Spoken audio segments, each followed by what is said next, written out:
Imagine if you could predict the future. Not perfectly, mind you, but with enough accuracy that brilliant enough minds, say the best and brightest of the SCP Foundation, could plausibly reverse engineer the main determinative factors that caused a certain timeline to form.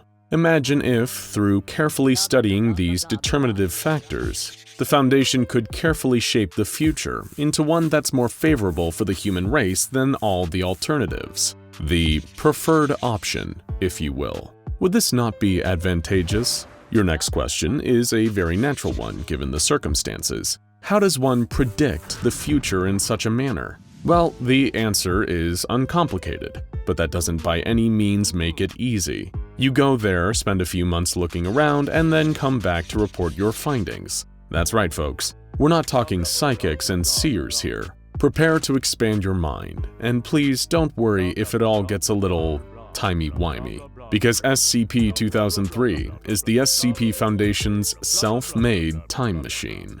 Even most of the staff at the SCP Foundation itself don't know much about SCP-2003 given the highly sensitive nature of the projects surrounding it. Much like SCP-2000 is a trump card securing our present in the case of a catastrophic XK-class end-of-the-world scenario, SCP-2003 is our prophylactic for such a thing happening in the foreseeable future. What's far more unique about SCP-2003 is that the SCP Foundation created this ace in the hole from scratch. The SCP-2003 time machine was invented over a 25-year period by reverse engineering the anomalous technology of 3 different classified anomalies and retrofitting them into our own non-anomalous framework. The massive machine is housed in Armed Site-47, a remote and well-guarded facility disguised as an oil refinery. While extensive records of SCP-2003's construction have been made by the Foundation, and it stands to reason that the machine could be reliably and successfully reproduced in a different context, even the most intelligent scientists taking part in the project couldn't explain how or why it actually operates. In the words of another mad inventor, it just works. The operating principle of SCP-2003 are relatively simple to understand. It is able to break the laws of the space-time continuum by immediately transporting anything or anyone placed in its central chamber to some point in the chronological future. The subjects transported forwards will remain in this future for several months, before instantaneously being transported back to the exact location they were standing in the future.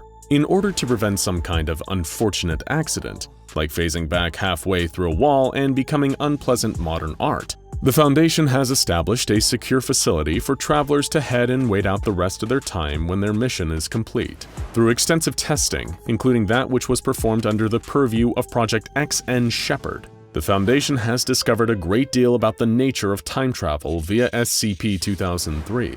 We'll outline the most crucial caveats here, so what happens next makes a lot more sense to you. After all, if time travel was easy, everyone would do it. First, as we alluded to earlier, the data collected by SCP-2003 on the nature of the future is often unclear, imprecise, and unreliable.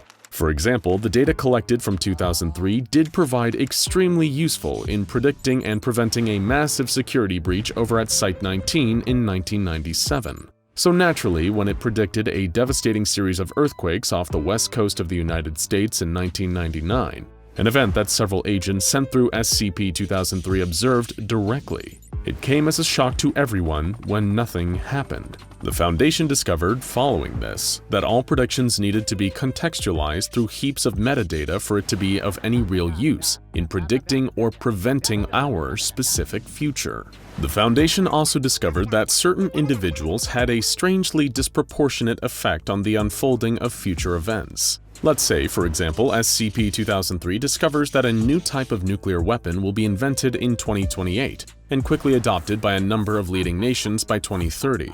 And by 2035, tensions will rise, sabers will rattle, and this nuclear weapon will be used en masse to destroy human society as we know it. Naturally, in order to prevent this, the Foundation might see to it that certain groups of nuclear scientists, certain generals, and certain world leaders get liquidated. And yet another trip into the future shows that this massive nuclear war was not averted. But why?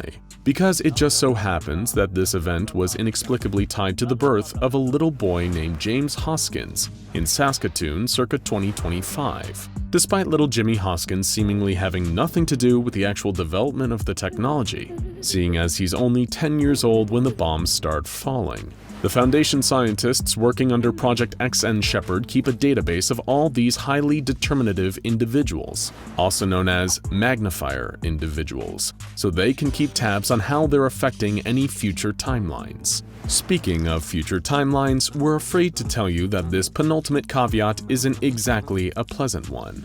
There are few to any cohesive future timelines where humanity survives long term. Bummer, right? The Foundation calls these loose timelines determinative sets, and in the majority of them, human civilization collapses, all humans die, and in some cases, the Earth becomes completely uninhabitable to all forms of life. The Foundation is currently seeking a more optimistic option through controlled manipulations of the casual stream in our time. But currently, all we have is the preferred option, Option XN.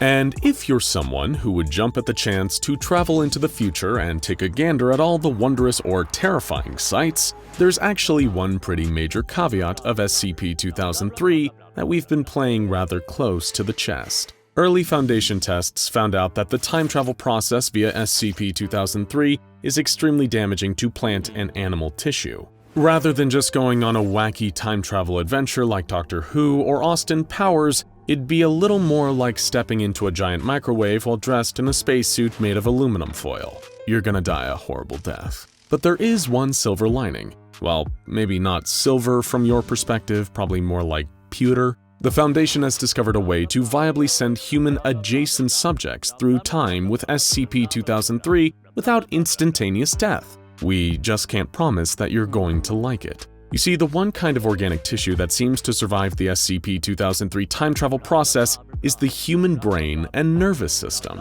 Due to the highly controlled nature of Project XN Shepherd, the Foundation can't just send in D-classes to do the job. They instead use actual agents, though mostly ones who are nearing or beyond retirement, or are suffering from a terminal illness. These agents are dosed on a course of anti-anxiety, antidepressant, and antipsychotic chemotherapy to toughen their minds for the horrors to come.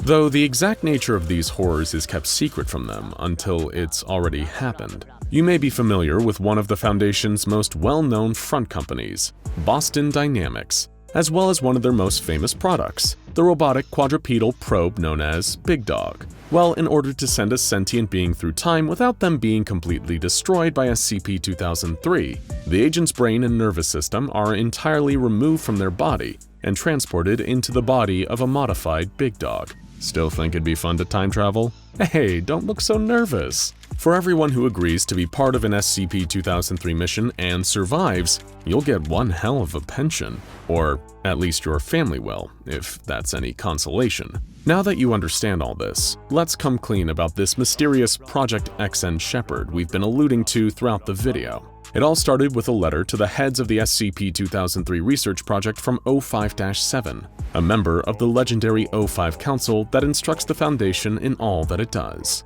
The letter read, "Up until this point, all attempts at future intervention using SCP-2003 have been limited in scope and scattershot in nature.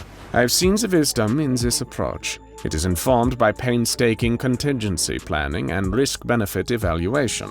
The past 18 months of reports, however, have promise. If we are bold enough to seize the initiative, we may have found a way out here. The price, though, there's always a price, as you well know. Consider this note an official change in policy. As of today, all efforts at intervention are now aimed at bringing about and preserving XN. Designated magnifier individuals associated with XN are to be protected from undue interference at the expense of all other priorities. In particular, Nuru Diang must be allowed to die in the manner most observations have predicted for her. If anything at all changes in that regard, make it happen. I trust that you're familiar enough with the rest of the determinative sets to understand why we're going this way."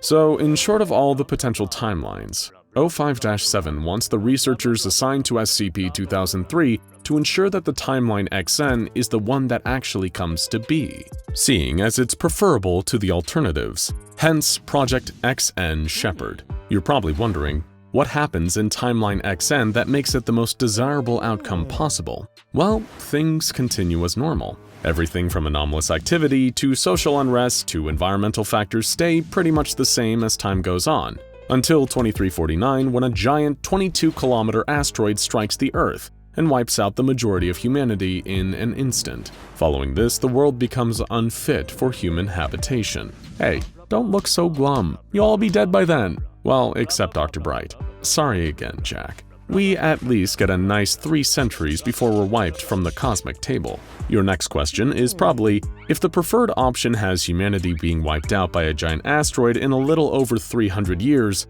what are all the other ones? Aren't we entitled to a multiple-choice future if we don't feel comfortable with being completely annihilated by an asteroid before we're even halfway to the year 3000? Well, we'll give you a little tasting platter of potential timelines, and you can take your pick. There was the narrowly avoided Scenario XB, where things progressed in a similar fashion to Scenario XN, except a massive gamma-ray burst from the sun in April 2017 wiped out all life on Earth within 38 seconds. Then there's Scenario XE, where the birth of an unnamed boy in Turkmenistan combined with the election of Sir William Entwistle as Prime Minister of New Zealand in 2049 leads to a world-destroying nuclear exchange between Israel and Greater Indonesia in 2058. Any attempts to stop it just make it happen sooner. Or what about Scenario XH? Here, a deadly mutated form of influenza causes the deaths of over 1 billion people worldwide. Combating this threat causes increased cooperation between world governments that actually resulted in a huge net improvement for global peace and quality of life. It seems unrealistic, we know, but SCP-2003 doesn't lie. However, despite things going well, all known life on Earth just vanishes on July 29, 2059. It's a hell of an unpleasant twist after things start going so well for once. In Scenario XO, the anomalous increases in frequency and magnitude in 2037. This leads to a broken masquerade scenario where the Foundation's web of secrecy collapses, and anomalous chaos reigns across the globe. The Foundation's members are hunted and killed, and world governments attempting to weaponize the anomalous leads to a new arms race that wipes out all of humanity by 2048. Or maybe Scenario XU is more your cup of tea.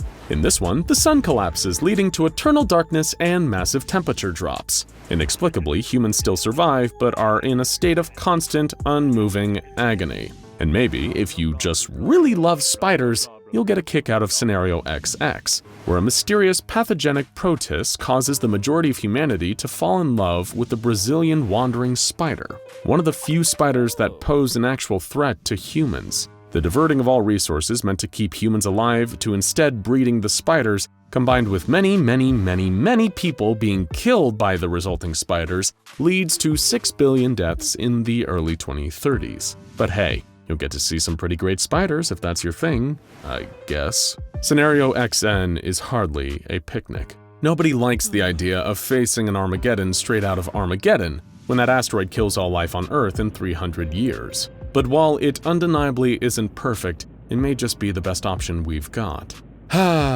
Isn't the future amazing? Now go check out SCP-2935 O Death and more epic SCP stories you can't miss. And SCP-999 Tickle Monster versus the most evil SCPs for more mind-blowing videos about the entities of the SCP Foundation.